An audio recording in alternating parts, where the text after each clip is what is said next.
Bonjour Monsieur Njaka, merci d'accepter notre interview. Bonjour Madame, c'est un privilège et un plaisir pour moi. L'année 2023 marque le 10e anniversaire de l'initiative La ceinture à la route avancée par le président chinois Xi Jinping. La Chine accueille en octobre le 3e forum La ceinture à la route pour la coopération internationale. Au cours des 10 dernières années, la Chine et l'Afrique ont réalisé de nouveaux progrès dans la construction conjointe de la ceinture à la route. Que pensez-vous des réalisations de l'initiative La ceinture à la route? D'abord, Madame, je voudrais saluer cette initiative du président Xi Jinping et de l'ensemble de la population chinoise. C'est une initiative qui a pu mettre en exergue les forces de l'Afrique, mais aussi le dynamisme et la générosité de la Chine envers l'Afrique. La Chine a démontré en 10 ans ce qu'elle peut faire, ce qu'elle peut apporter au développement de l'Afrique. Et en tant qu'Africains, nous ne pouvons que nous en réjouir. C'est un projet futuriste, c'est un projet fédérateur, c'est un projet qui rassemble tout le monde autour d'une seule initiative de développement gagnant-gagnant, et c'est une très bonne chose. Cette année, CGTN s'est associé à plus de 40 médias de 24 pays africains pour raconter l'histoire de la ceinture à la route du point de vue de la Chine et de l'Afrique à travers des documentaires, des chroniques télévisées et des activités médiatiques conjointes. Et le 14 octobre, CGTN et des médias africains ont lancé conjointement l'initiative de l'action des médias Chine-Afrique dans le cadre de la ceinture à la route, ce qui a reçu une réponse positive de la part d'une 50aine de grands médias et organisations médiatiques africains. Sheng Haixiong, directeur adjoint du département de la communication et président de China Media Group, a prononcé un discours pour l'événement et a déclaré que les médias chinois et africains feront la promotion d'une coopération approfondie, rassembleront les forces de toutes les parties prenantes et renforceront le consensus en réalisant conjointement des tournages, d'importantes interviews, des festivals de documentaires et en organisant des activités multimédia de manière à approfondir l'amitié sino-africaine et contribuer à rapprocher les peuples sino-africains. Que pensez-vous du discours de M. Sheng Haixiong? Globalement, je dois dire que c'est un très bon discours. Il rentre en droite ligne de la direction qui a été tracée par le président Xi Jinping et de la volonté de nos peuples. En réalité, aujourd'hui, c'est bien de faire des choses, mais c'est mieux de faire savoir qu'on fait des choses. D'où la place des médias. Les médias sont importants parce qu'ils permettent à ceux qui réalisent, ceux qui travaillent, ceux qui s'investissent, de faire savoir ce qu'ils font. Et ce qu'ils font est important dans la mesure où il apporte l'adhésion des peuples. Donc, l'initiative de China Media Group, n'est-ce pas, de s'associer aux médias africains pour écrire notre histoire. C'est ça qui est important dans tout cela.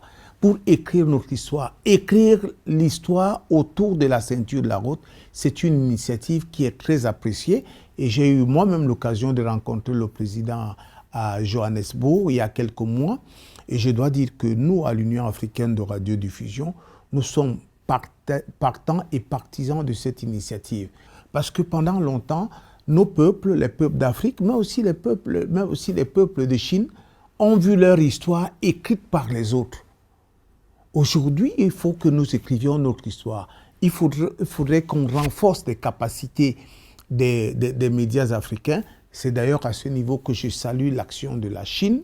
Et nous, à l'Union africaine de radiodiffusion, nous ouvrons bientôt un centre de formation de journalistes et autres personnes impliquées dans les métiers de l'audiovisuel.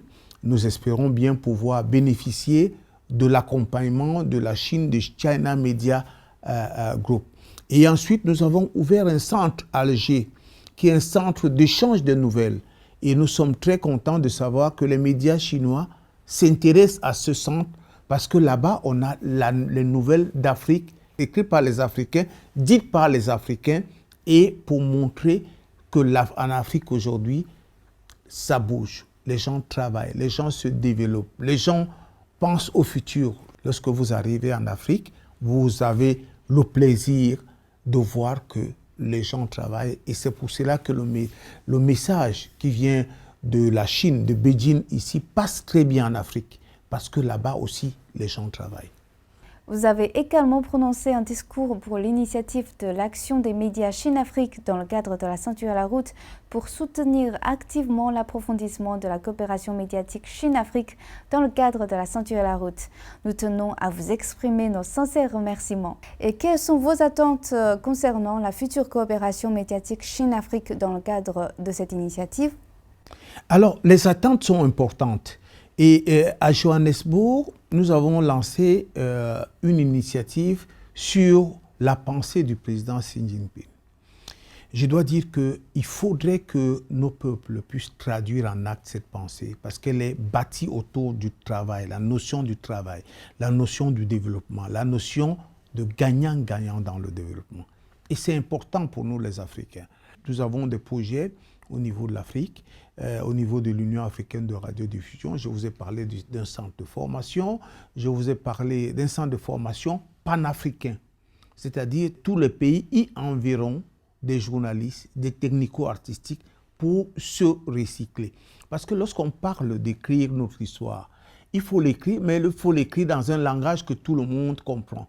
La qualité de l'image, la qualité du son et autres là. C'est pour cela que l'Union africaine a créé ce centre. Et on serait très, très intéressé de voir le soutien de la Chine au développement de ce centre. Nous avons aussi un centre d'échange de nouvelles d'Alger et nous pensons que ça va être un grand moment, un grand lieu où les médias africains et les médias chinois vont se rencontrer. On va recevoir de la Chine un certain nombre de nouvelles et nous, Africains, nous allons aussi donner à la Chine un certain nombre de nouvelles et cela dans la politique, dans le cadre de la politique du président Xi Jinping, gagnant-gagnant. Tout le monde doit trouver son compte, tout le monde, on doit se développer ensemble, on doit avancer ensemble pour un monde meilleur. Le troisième forum, la ceinture à la route pour la coopération internationale, est l'événement le plus grandiose pour commémorer le 10e anniversaire de l'initiative La ceinture à la route. Il s'agit également d'une plateforme importante pour toutes les parties de discuter de la construction conjointe de haute qualité de la ceinture à la route. À votre avis, quel rôle positif les médias devraient-ils jouer dans la construction de la ceinture à la route ? Que devraient faire les médias de tous les pays pour diffuser les valeurs communes de l'humanité, sauvegarder la diversité des civilisations mondiales et promouvoir les échanges interpersonnels? D'abord, il faudrait dire que 10 ans, ça peut paraître peu, mais 10 ans, c'est beaucoup. Et nous pensons que ce 10e anniversaire doit nous donner la capacité, la possibilité de faire un peu le bilan de ce projet qui est né dans ce pays et qui aujourd'hui est partout à travers le monde. Moi, ce que je retiens, d'abord, c'est que c'est un cadre, le projet Ceinture de la route, avant d'être matériel et autres, c'est un cadre de rencontre entre des civilisations. Vous avez parlé de la culture.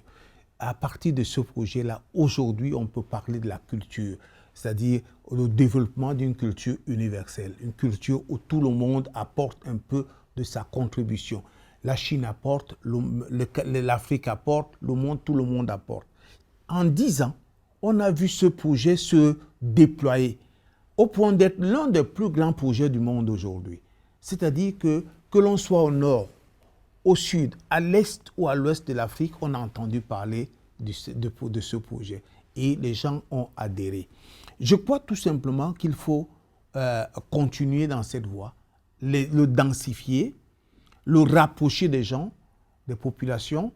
Il faut qu'ils descendent dans des villages, partout, pour que tout le monde se sente intéressé, parce que c'est une très bonne idée. Et au niveau des médias, nous avons un rôle central. Nous devons dire ce que les hommes politiques font. Nous devons montrer ce que les hommes politiques font. Nous devons travailler pour le rapprochement de nos peuples. Pour le rapprochement de nos peuples. Et si vous voulez que je vous dise une chose que moi, en tant que communicateur, je souhaiterais être au Sénégal, au Cameroun, voir des avions marqués Chine, China, arriver directement là-bas. Nous n'avons pas besoin de passer par d'autres pays pour arriver. On peut faire des lignes directes entre la Chine et l'Afrique. Ce serait quelque chose de très impressionnant et ce serait quelque chose de plus beau et quelque chose de plus constructif. C'est un projet concret. Je le dis en tant que communicateur, parce que lorsque je dois venir en Chine et qu'il faille que je fasse une escale de 7-8 heures, ça me pose quand même un problème. Voilà concrètement ce que je pense, mais c'est un très bon projet. C'est un très bon projet et nous, à l'Union africaine de radiodiffusion et tous nos membres, nous sommes contents de faire partie de ce projet, de l'accompagner, de le voir se développer parce que nous sommes pour le rapprochement des peuples, le développement de tout le peuple, parce que nous avons besoin d'un monde meilleur, un monde où on ne parle pas en termes de conflit, on ne parle pas en termes de guerre, on parle de paix, de coopération, de partage. Merci beaucoup. C'est moi.